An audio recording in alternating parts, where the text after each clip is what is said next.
This video will show you how to replace the AC belt idler pulley on a Cadillac CTS with a 3.6 liter engine. This will be located along the front of your engine. Let's get into it. Okay friend, let's get started on our job. To gain access to the belt, we're going to do a little digging. Let's start by removing the upper engine cover. To remove the upper engine cover, first you have to remove the engine oil cap. Take hold of that, we'll turn it counterclockwise. Once you have it removed, just a quick inspection of the seal. If it looks like it's damaged, you're going to want to replace that. I'm going to continue on taking hold of the engine cover. We'll lift it up and out of position. Reinstall the engine oil cap. We don't want anything making its way inside the engine oiling system. Now we want to continue making our way down in this area. So what we need to do next is prepare to remove the air inlet tube. If you are looking down along this area, next to where your power steering reservoir is, you can see that there's a small tube and a hose that leads down to this. I'm giving it a wiggle and lifting it up and out of place. Of course, once it's disconnected, just a quick inspection. We want to make sure it's not damaged in any way. This does look good, so I'm going to set it aside. Now to continue removing this, we have two clamps that we have to loosen. There's one up along the top near our throttle body, and there's one down a little lower next to the air filter housing. Let's start up top. To loosen these clamps, you can either use a flat blade screwdriver or an 8mm. I'm using an 8mm socket. Loosen the clamp enough that you can slide it out of place. Let's make our way to the next clamp. Just take hold of that, slide it out of place. Just a quick inspection, you can see exactly where that hose was located. We'll set this aside. Now we can make our way down in this area. Now as we make our way down in this area, we can see where our AC belt tensioner is and the pulley. We're going to have to release tension from the belt tensioner so we can remove the belt from around this area to eventually remove the tensioner. For this, if you are looking at that belt tensioner, you can see that we have a square notch. For this, we're just using a 1/2-inch drive extension and a ratchet. You can use a serpentine belt tool if necessary. With that slid into position, we can turn this clockwise. As you see, it pivots. That releases tension from the belt. Now we can slide the belt off of pretty much any of these pulleys. Whichever one's easiest for you. I'm making my way all the way down to the bottom pulley.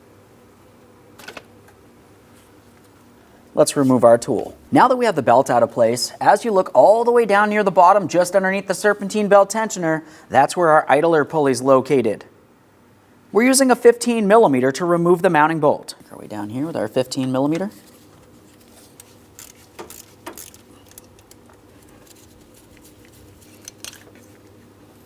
Now that we have that out of position, let's have a look along the back side. Now in this area, you're going to find that you have a spacer. This spacer has some small ears that grip onto the threads of the bolt. So we'll just go ahead and turn that counterclockwise to remove it. At this point, we can remove the bolt through the pulley. You should have a small washer on the front side there. Just a quick inspection of that. And there it is, friend. Prior to installing our part, let's make sure we clean and inspect the mounting area. I'm just using a clean rag. We'll give it a quick wipe and a close inspection. After cleaning that, let's continue on to the installation of our idler pulley. The first thing we need to do is install our protective shield across the front of the bearing here. After that, we have our mounting bolt. Now after that, we have the small adapter for the rearward side. We're just going to bring this right on here. You can either go ahead and turn it clockwise, bringing it all the way down, or you can just press it on. Now we can get this in place.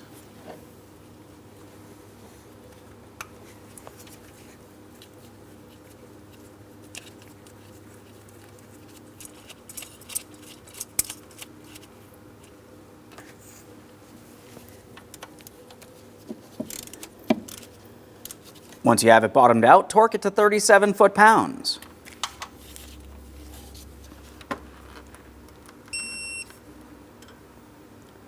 Let's double check to make sure that's secured. It should rotate, but not move around in any way. Nice. Now we can prepare to install our AC belt.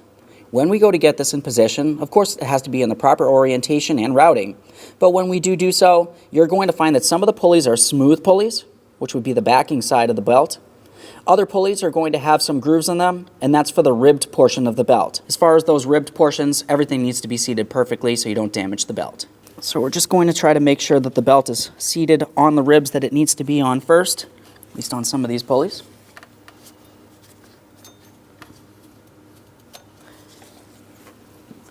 Now I'm going to bring this down and around the tensioner pulley here. At this point, we're going to make our way back inside of this small square groove. We'll be pivoting this clockwise just as before. Once we have plenty of looseness from the belt, we'll take hold of the lower portion of the belt and bring it up and over our idler pulley.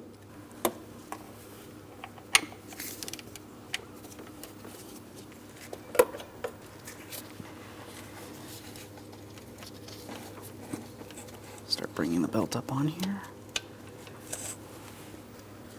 Now I'm going to release pressure from the tensioner, but typically I leave the tool in place while I inspect the belt, confirming it's seated on each one of the pulleys properly. As I mentioned before, if it's off by even one tooth, you're going to cause damage to the belt and potentially other damage as well. I'm just going to make my way around all these pulleys here.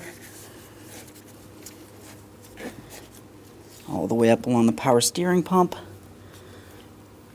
This looks good. Now obviously if yours was off a little bit, just make any adjustments as necessary and remove the tool when you're done. One last quick inspection in this area, and let's continue on to the installation of our air inlet system. Now as far as this air inlet, we're going to bring it down into position. We'll slide it onto the air filter housing. We'll slide it onto the throttle body. I'm pressing this all the way up against the throttle body as far as possible. While holding pressure, I'm going to tighten my clamp.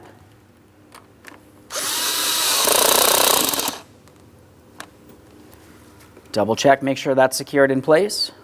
Make our way down to the next clamp. We're pressing that onto the air filter housing.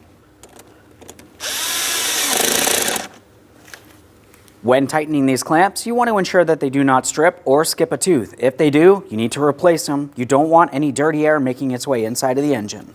Now we have our line with our hose at the end. That's going to slide down along the back side of this inlet. Press it down on as far as possible. Now just give it a little tug. It should not slide out of place. If it does, you can use a small wire tie if necessary. This looks good. Now we'll continue on with our engine cover.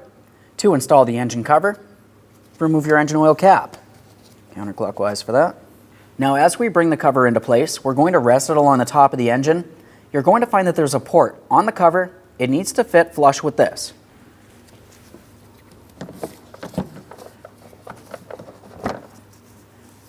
Now once you feel as though you have it rested on there, and it's as straight as possible, everything else should be pretty much aligned. We're going to continue on by pressing this down into the fully seated position. We'll double check to make sure it's secure.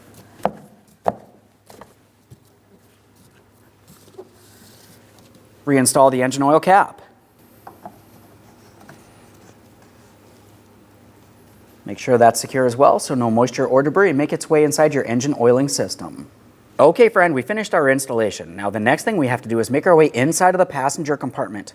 You're going to start the vehicle and let it run for approximately 5 seconds.